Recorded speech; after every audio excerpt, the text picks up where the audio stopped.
What's going on, guys? So in this video we're actually doing a little bit of a comparison, somewhat of a battle. There will be a conclusive winner, so I guess technically it will be a fragrance review battle, but I'm going to be comparing the three most important versions of Cool Water in my personal opinion. Of course, there's tons of flankers. There's limited edition flankers, there's yearly summer flankers, there's tons of bottles of Cool Water out there, but in my opinion the main three to concern yourself with would be the original Cool Water Intense, and Cool Water Parfum. We're going to break it down into a few different categories, and just obviously all of this is going off of my opinion. So let's discuss. Stay tuned.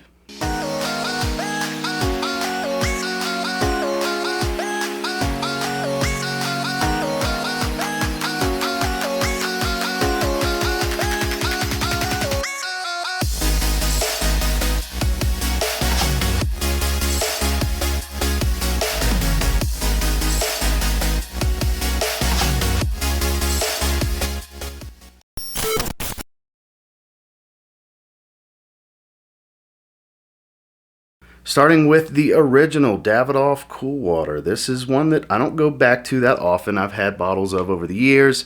I have an older bottle of the mild deodorant spray I used to wear out the shower quite often. It's a very, very good fragrance. The atomizer definitely does very well. And this is one that is kind of a timeless scent. Some people will give it 2 good sprays. Some people will call it more of an old man, outdated smell, because yes, it has been around for many, many years. It's kind of like taking Creed's Green Irish Tweed and making it a much more aquatic fragrance. There is C notes in here. There's a gorgeous hit of mint. There's some greens. There's a little bit of rosemary that gives kind of a fresh, spicy green edge. There's geranium adding to the minty feel with the mint note that's in here. There's a tobacco note in the base that I never really pick up. It provides a little bit of an earthy tone in the deeper dry down. But it's mostly extremely aromatic, fresh and green, very fresh and green, and very aquatic at the same time. Timeless classic. Like I said, timeless classic even to this day, and is actually a solid performer. You can still find bottles of these regularly throughout the country at rack stores and different places like that. More times than not, you'll see one bottle size or another of the original Davidoff Cool Water. Next, we're talking about this monster Cool Water Intense. So what's a little bit different about this one is a 3-note note breakdown. It's green mandarin, coconut nectar, and amber is the official note breakdown for this fragrance. But as oddly strange as that note breakdown is, I do get amber. I definitely get amber. I don't necessarily get much of a coconut type of smell, but I get a lot of this bubblegummy ambroxan type of smell from this fragrance. 2 good sprays, which is a lot for this one. We'll discuss performance in a little while.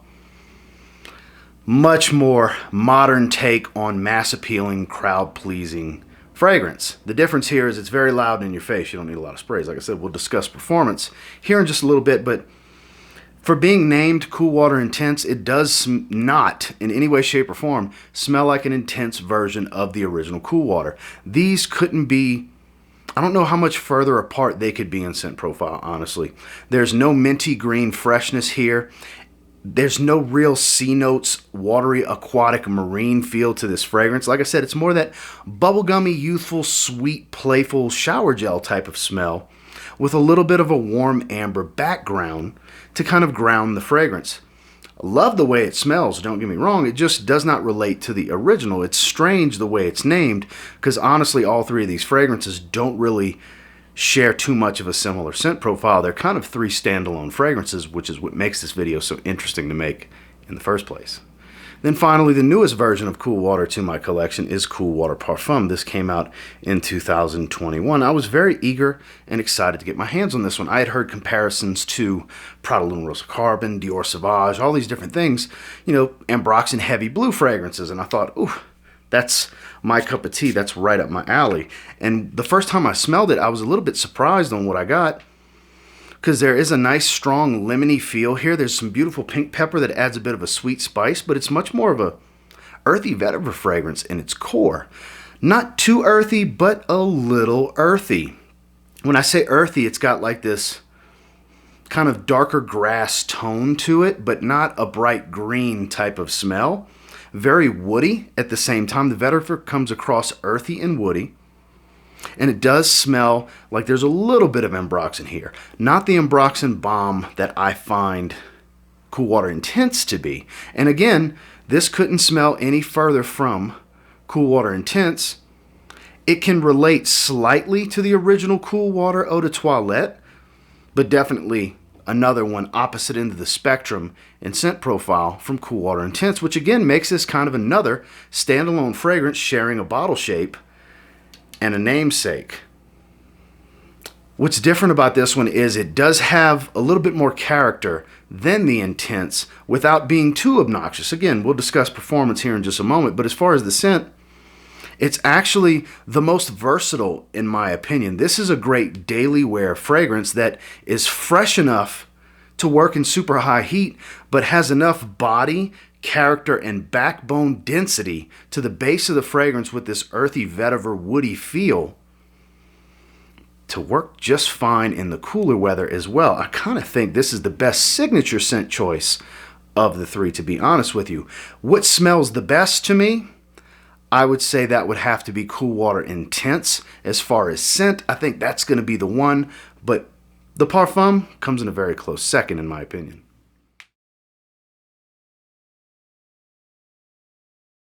Now when we're talking performance, like I was saying before, surprisingly enough, Cool Water, the original, I do get every bit of 6, sometimes even 7 or 8 hours on my skin from this fragrance. It performs surprisingly well. I'm sure it's been through countless formulations over the years because this fragrance has been around for decades and decades. It's not some new fragrance. That's why it kind of gets dubbed as an old man fragrance sometimes by some of the younger crowd. But I gotta say, performance is actually above average. I know some people get terrible performance. It comes down to anosmia and skin chemistry. Are you getting some olfactory fatigue and you're just not really smelling it? Or is it actually just you have drier skin and it absorbs quickly? Does it just not react well with your natural oils? There's so many things that comes into it. But for me, I can only speak off of my experience. This stuff is actually average to above average, kind of in my wheelhouse. That 6+ hour range is the sweet spot for me. So it's a solid performer. The Parfum gives me a similar type of performance. This one's a bit more consistent in the projection category because it's a higher oil concentration, whereas it's not as heavy because it's not as light and bright as the original Cool Water. It's a denser, heavier type of scent, but the projection you do get from it is very consistent. It radiates very well for a long period of time. This one's closer to the 8-hour mark. This one is definitely above average. I've yet to get anything below 7 to 8 hours of life on my skin in my limited time with this fragrance, but I have had enough time with it to justify doing this video in the first place. But I gotta say, it comes definitely in second place in regards to performance for the consistency, because it's not too loud, but it's still very long lasting. The one that just head and shoulders above the others is definitely Cool Water Intense. If performance is the most important to you, this is going to be the version of Cool Water you're going to be looking for. This stuff is an absurd 8, 10, 12-hour fragrance. Depends on your skin. But the biggest difference, it's definitely very long lasting. It's going to come down to skin chemistry. But the biggest thing for this is the projection. This is a monster. If you spray this fragrance heavy, you are going to fill a room. This is an overwhelmingly strong projecting fragrance with a heavy trail sillage. Okay, the first 2 to 3 hours of life on this with this fragrance is very strong. Like I said, when I was sick back in January of this year at the recording of this video, January 2022, I just sprayed 2 sprays because it was more than enough. I typically do about 5 sprays, which is kind of absurd with this fragrance. 4 to 5 sprays is well pronounced. People are gonna smell you. If you're looking for some sort of attention or somebody to say something, you'll have opportunities with this fragrance because the projection is so freaking strong. So when it comes down to performance across the board, this is the top dog of the 3. It's Cool Water Intense.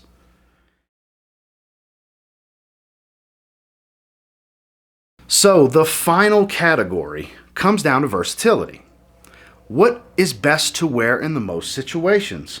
So honestly, Cool Water Intense I find to be the least versatile because it's so absurdly powerful and youthful and playful. It's a bubblegum, shower gel type of smell. There's nothing serious about this fragrance. It's very youthful and playful. It's a casual scent. Nothing I would ever want to dress up. I can't imagine wearing this with an Oxford. Can you? Of course you can. It's all a subjectivity type of thing. But in my personal recommendation and my opinion, this is a casual fragrance at best.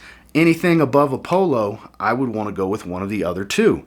I don't find this suits a work situation very well, especially an office environment. This is just too powerful for an office environment. If you work mostly outdoors or in bigger open settings, I'm sure it'll do just fine in those work settings for most people.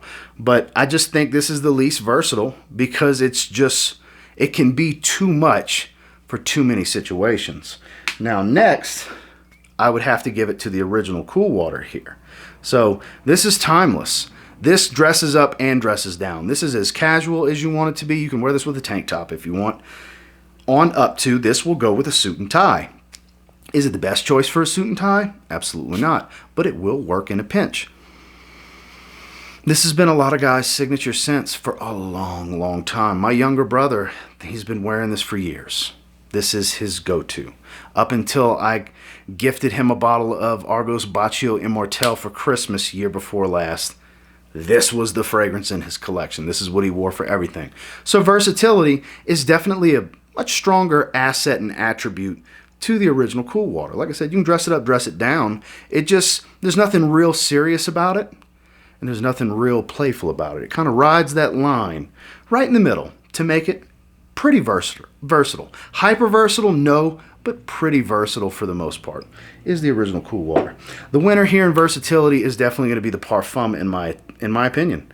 It has a little bit of a serious edge to it, but not so serious that you can't rock this one with a t-shirt. It has that beautiful freshness, little sweet spice going on up top, but as it dries, it gets a little bit smoky, earthy, and woody. Little grassy, but not super fresh grassy green. This is just a really good versatile fragrance. This is the one of the three that I would claim hyper versatile. I'm still surprised at just how versatile this is. This is the most signature scent worthy of the three in my opinion. If you're just going to reach for one that kind of checks across all the boxes, because in scent profile, it's got the most character of the three in my opinion. When it comes to performance, it's middle of the pack with 6 to 8 hours of longevity with a not too overwhelming room filling projection, more of a consistent arm's reach type of thing for several hours. Even when it settles in and starts to sit close to the skin, it doesn't sit too close. It kind of has a radiant quality and a radiance to it where it still has a pretty dense scent cloud and sillage. The sillage is a pretty strong attribute to this fragrance. So when you walk by somebody, they'll smell you more so than you just standing 6 feet away from them and it projecting and pushing out to them. So this is definitely above average across the board in performance as well. So for those of you that are concerned with performance, it checks that box too.